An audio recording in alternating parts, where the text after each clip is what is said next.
ইলিয়াসে পড়ালেখা করলাম না, কাম করতে করতে জীবনটা শেষ।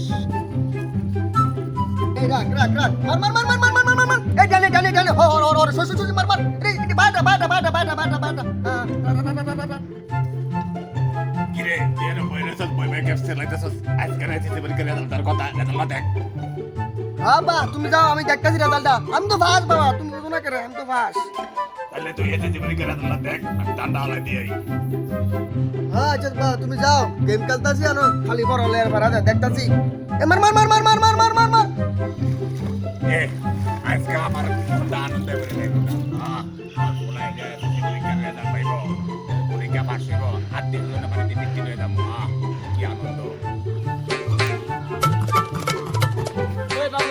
ওই বাবুল কাকু আজকে এসএসসি পরীক্ষার রেজাল্ট দিছে, আন্নের পোলা পাস করছে না ফেল করছে, খবর কি লইছেন?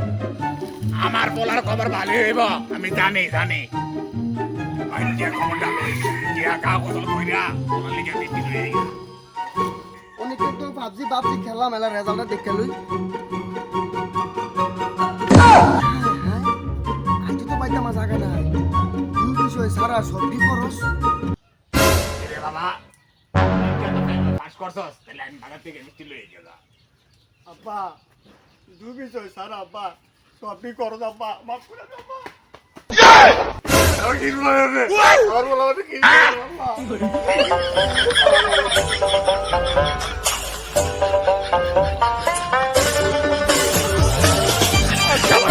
পরীক্ষা ফেল করতে এটা সম্পূর্ণ দোষ আমি। আমি যখন এই চাকরি মোবাইল না দিতাম তাইলে আমার বলা এরকম হইতো না রে। আজকে মোবাইল দিয়ে অবস্থা হয়েছে।